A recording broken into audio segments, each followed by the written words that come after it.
This place went by many names over the years, but for those of us who worked there, and those unlucky enough to be admitted, it was simply known as the clinic or the ward. Officially, it was a state-run rehab facility. Unofficially, it was a prison for the broken and the addicted. I worked there in the late 90s, right when the drug epidemic hit its peak. We saw everything. Addicts from 12 to 90 years old, entire families sometimes. It wasn't even shocking anymore to see a whole clan coming through together. The first stop was always intake. If the patient was coherent, we'd ask questions: weight, height, what they'd used. We'd check for lice, fever, infection. Then we'd send them to a horrifying little room, the shower block. Didn't matter if they were homeless or some teenager caught with weed. Everyone got the same scrub down with industrial soap. If they could still walk, someone from the assigned ward would come fetch them. From that moment on, the atmosphere shifted from rundown hospital to something much closer to prison. Endless hallways, slammed metal doors, bars, steel grates, staff barking orders. No warmth, no comfort. Then came the search. A full stripped-down body inspection, and yes, the infamous cavity check. For women, it was even worse. We made them squat in the open corridor, bare-assed, visible to everyone. It was humiliating, but necessary. These people were masters of hiding drugs in folds of skin, in body cavities. If we missed something, it could mean an overdose, a death. On our hands, we had many repeat visitors. You might think someone who checks into rehab willingly is brave, ready to fight their addiction. But no, most came in just to detox. Once the withdrawal was over, they could get high again on a much smaller, cheaper dose. It was strategy. If they didn't die first, they always came back. New arrivals didn't go to normal rooms. We had something special for them. We called it the menagerie, the freak show. Technically, intensive care, but it wasn't a real ICU.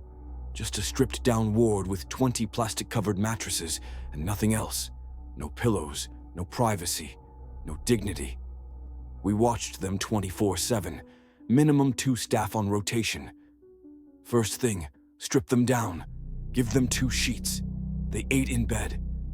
Use the toilet under escort. No smoking. If they got 2 out of it, we strapped them down, sometimes for a day, sometimes a week. Why all the control?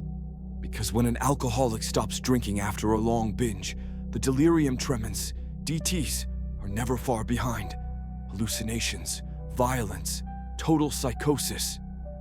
We waited. We always waited, and they always came. That room was hell. 20 beds, always full, and every bed came with a show. One guy would scream about dogs and demons. Another would gently tap on the radiator, trying to summon something. A third would climb the window bars and throw himself off, claiming the souls of dead children were flying past. If you missed the signs, if you weren't fast enough, someone got hurt or died, and it was your fault. Quiet patients were rare. Most just screamed. By evening, the stench, the noise, the madness, it got to you. "Doctor, there's a hummingbird on your shoulder." "Sure, yeah. Looks more like a sparrow." At some point, you stopped arguing. You started playing along, talking to them like equals. Sometimes it was the only way to stay sane. Night was always the worst. That's when every kind of psychosis came alive. No exceptions.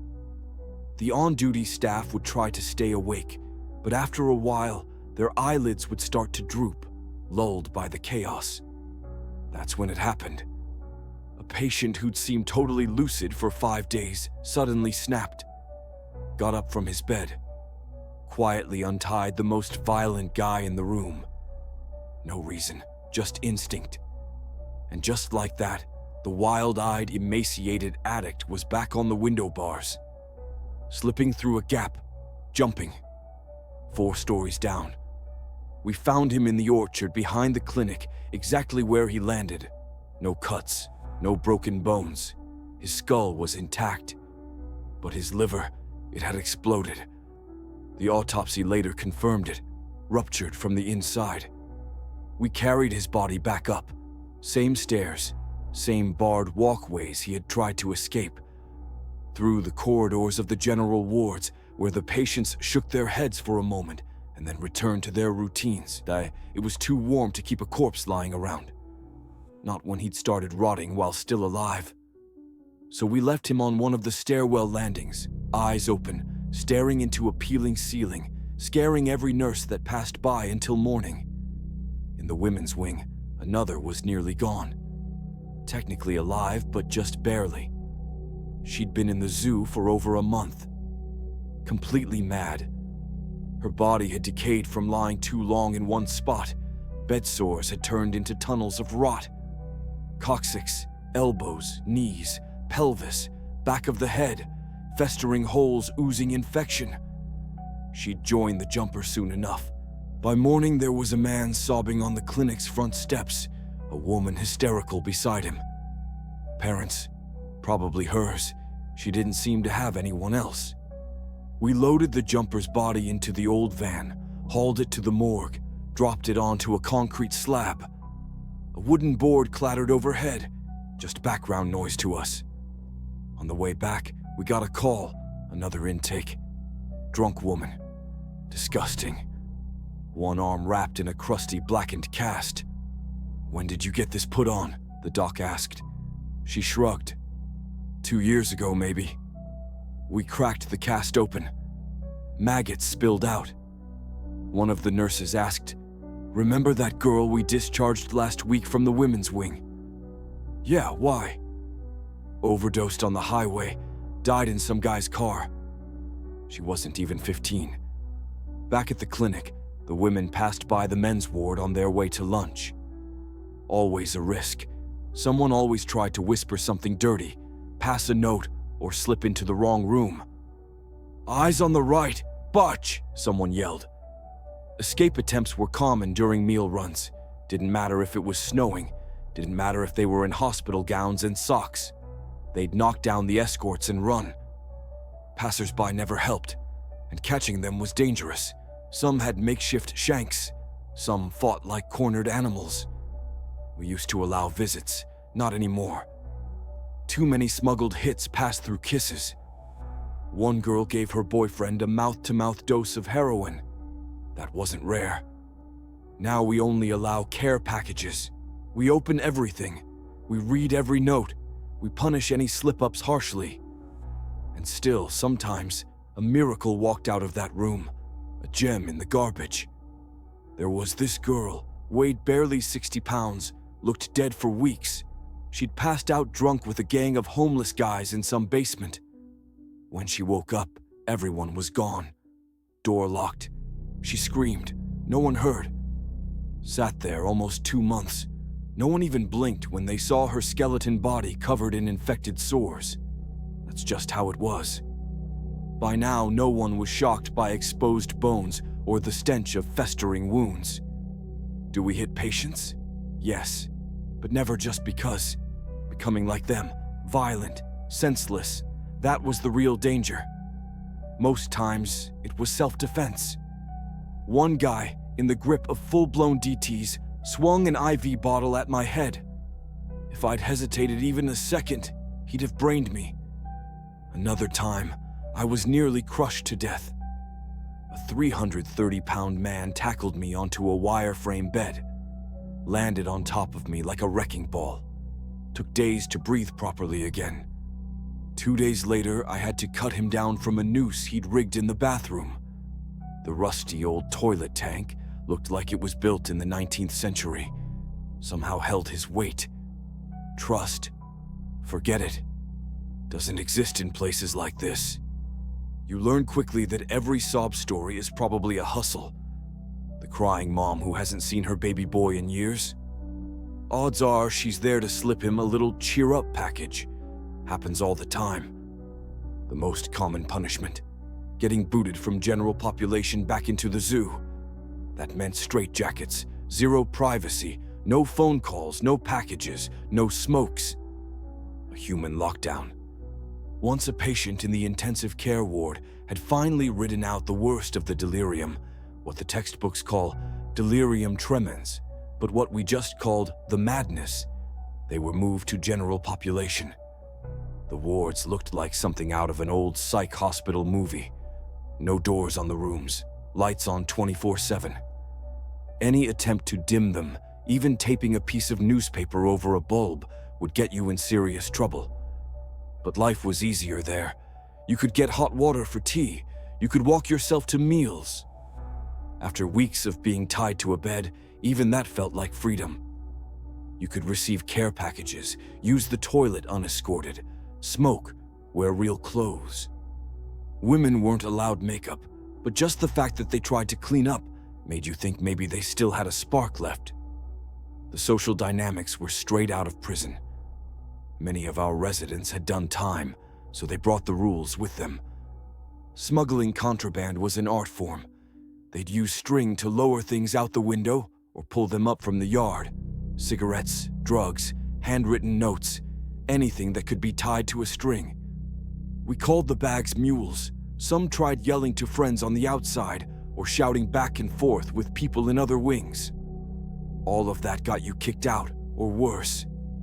Even on the walk to the dining hall, they tried to pass contraband. Some would scout out cracks in the walls, fire hose boxes, any place to stash notes or drugs. Later, others would double back to retrieve the hidden goods. The currency was the same as prison: tea, cigarettes, sugar, candy. You paid for everything with that. Someone to do your laundry, someone to clean your floors, someone to let you cut in line. One guy upstairs ran a whole business. He convinced a mentally challenged patient to come with him to the bathroom at night, where he performed favors through the barred window for guys hanging outside. Yep, pants down, business out, and everything done in eerie silence. He made it work for a surprisingly long time. When we finally caught them, the staff and even some of the patients hurled bricks at the guys outside. The sound of them hitting the pavement in panic, pants still around their ankles, echoed for days. When no drugs could be smuggled in, the residents made their own. They brewed prison hooch from old jam and sugar, stashing bottles behind radiators. We found these fermentations all the time. Snitches were everywhere. For a pat of butter, they'd sell out every stash, every secret path, every homemade socket or alcohol still. Sometimes they ratted for free, just for fun. We weren't heartless, though. If a decent guy asked to send a few tea bags or smokes to a buddy in another ward, we'd usually let it slide. Even though tea, technically, was banned. Besides the snitches and the hard cases, there were a few decent ones we called men. They behaved, helped with chores, helped hold down the violent ones, took care of themselves.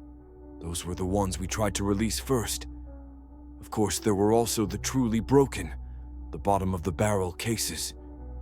People who smelled like urine, feces, sweat, crawling with lice, covered in untreated STDs and skin infections. The women were even harder to look at. Some walked the halls in threadbare gowns, crusty with ancient menstrual stains. I'm talking months old. Once, they dragged in a woman who weighed at least 300 pounds. She'd been drinking nonstop for a year and hadn't washed once. When they spread her legs to check for infections, I had to walk out and gag in the hallway. I'll never stop admiring the staff in the women's wing. One nurse had gallstones so bad she was turning green during a shift. But the ward was overflowing with new psychotics, and no one else could cover. We pumped her full of painkillers, 5 damn cubes of it, straight into a vein, and she kept working. That kind of injection is supposed to be forbidden with gallstones, but it was either that or collapse. Eventually, she was hauled off in an ambulance, clutching her side. So what else do our residents do all day? They eat. Constantly. Anything and everything. Trying to make up for weeks of drinking binges. Junkies eat even more, especially sweets. A damaged liver craves sugar like oxygen. If you don't get care packages, you're screwed. The hospital food's trash, and hunger gets primal fast.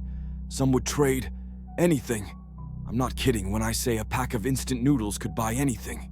And now, back to the depravity. I once walked into intensive care to check on a quiet, unsupervised guy who had this habit of pulling imaginary threads out of his mouth.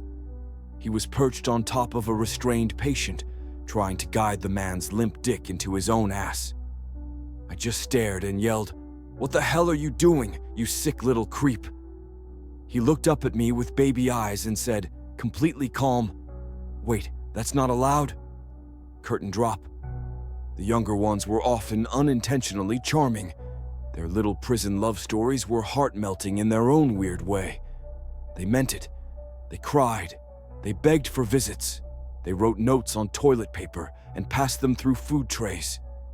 A girl from the women's wing once sent over a note. Name, age, hobbies, a description of her looks, basically her profile. Social media before social media. And the romances kicked off from there. Holding hands in the meal line. Whispered greetings during shifts, little gifts exchanged, candy, socks, bed sheets, you name it. If their crush got discharged, total spiral, despair, escape attempts. We marked those with red flags immediately, high-risk cases. And oh, the bathroom fights. Bathrooms were sacred spaces, not just for shitting. That's where you smoked, argued, schemed, flirted. It wasn't unusual to find 10 people crammed in there, talking over each other while someone took a dump. One time a guy shouted, "Natasha's a whore, you know." And her love-struck Romeo, mid-squat, mid-shit, grabbed his own crap and flung it in the guy's face. All hell broke loose, fists, feces, screaming. Everyone walked out covered in something, and they still kept brawling. People also tried to fake their way into regular hospitals, swallowing spoons, downing whole strips of pills. We had to check every mouth during med time. Some still slipped through. A few stole busted syringes from the trash, fixed them, reassembled them from scratch, injected whatever garbage they could find. Sometimes we even managed to save them. I still remember a girl, maybe 20. Came from a good family, did well in school, started working at a small-town library, just your quiet village librarian. One dull winter evening, her boyfriend stopped by with a little something he'd picked up in the city. At first, she refused, but he coaxed her. Eventually, she gave in. He left after a while. She stayed to finish her shift. Near closing time, 2 schoolboys came in, either to return books or check something out. Nobody remembers exactly. What we do remember is what they found the next morning. 2 bodies, or rather, what was left of them, pulverized with a hammer, nothing but meat. The girl had snapped. They dragged her through every psych ward in the region, including ours. Eventually, she was declared legally insane and sent to a high-security psychiatric prison, a place worse than any jail you can imagine. And no, this wasn't an isolated case. Crimes like this happened more often than anyone liked to admit. And suicides? Routine. I'm still shocked at how fast addicts fall apart. One woman had come in just 6 months earlier. Decent figure, only a little anxious. Now she wandered the halls, boobs swinging like sacks of wet laundry. What used to be beautiful hair was a knotted mess of filth and lice. The damn thing moved on its own like a nest of snakes. We called her Medusa. Staff caught their fair share of bugs too. Lice, bed bugs, roaches, things I don't even have names for. Sometimes a mutant nightmare would crawl out of a mattress and haunt you for the rest of your shift. The bedding, disgusting. Browned from over-sterilization, covered in blood, pus, vomit, God knows what else. If it was yellow, that meant it was new. Theft was rampant. I witnessed a full-blown heist over a bag of cookies. A paranoid, chain-smoking beast of a woman hoarded sweets and cigarettes like they were currency, and maybe they were. She was convinced everyone was out to rob her. She wasn't wrong. The junkie girls pulled off a masterpiece. 2 caused a noisy, hair-pulling fight. The other 2 army-crawled under the beds, raided the woman's stash, and slipped away like shadows. I saw the whole thing, didn't stop them. Honestly, I was impressed. Sometimes the thefts were just stupid. One young addict washed her thong and left it on the radiator. The next morning, gone. Furious, she stormed around the dorm, flipping skirts, checking panties. She found it on an 80-year-old woman with a puddle of piss under her. Everyone howled with laughter. Loudest of all, the victim. She let the old bat keep the thong. For days after, people would sneak peeks under the old woman's skirt for a laugh. She didn't care, just kept waddling around, eating, and, literally, shitting in other people's slippers. I scroll through bad boy meme pages these days with their wannabe gangster quotes like, "Ride or die, bro," and photos of 16-year-olds holding brass knuckles like action figures. How is that mindset still alive? Thousands, maybe millions, of these little wannabe thugs pass through our doors. Their brains scrambled by street hustler dreams, gangster movies, and local jailhouse rap anthems. They thought they were kings, dealers, hustlers, players. But the truth, no drug dealer stays clean. Ever. Eventually, they all sample the product. The real drug kingpins, the truly successful ones in the criminal world, just laughed at these street-level fools, sipping Chianti on some sunny resort, scouting the next batch of idiots to feed another round of street philosophy. The kind you see plastered all over those wannabe gangster meme pages. Once upon a time, these cocky boys had their own loyal crew, a business, and all the usual tough guy swagger. But I saw them bawling their eyes out on a stinking cot, wearing nothing but their underwear, dope-sick and looking at years behind bars. Only their parents stuck around, not girlfriends, not friends, not some brotherhood. Just mom and dad, those boring, uncool people who never gave up on them. Believe me, I saw it 1,000 times. They waited for someone else to show up, but only their parents ever came. Our patients didn't just bring addiction with them, they brought a bouquet of nightmares, HIV, hepatitis, every kind, syphilis, and a smorgasbord of other STDs. Most of them already knew who had what. Didn't matter. They'd still shoot up with the same needle. At best, they'd rinse it with tap water. Public awareness campaigns show kids tying off their arm and injecting into a vein. That's cute. What they need to show is how real addicts shoot up in the groin. They take a massive donor needle, go ahead, look it up, and stab it into the area around their genitals. Doesn't work the first time. Blood spurts like a butcher shop, but they keep trying until they hit the femoral vein. That's the jackpot. Once that hole is open, any needle goes in smooth. The groin wound doesn't heal. It bleeds, it rots, it swells, it stinks. Goodbye, genitals. Think it's funny? I saw it. One guy was too scared to shoot there, but had no veins left. His buddies spent nearly 10 hours trying to find any spot to hit. Finally, someone struck gold, right as an ancient chandelier came crashing down and the lights went out. That guy lost his mind on the spot. He detoxed with us, then was transferred to a full-blown psych hospital. I also saw kids with intellectual disabilities get hooked on heroin as a joke. The whole neighborhood would laugh at the poor bastard. They were the only ones I truly pitied. Some had talent. Artists, musicians, mechanics who could build a toaster from scrap. Most were alcoholics, held onto jobs as long as possible.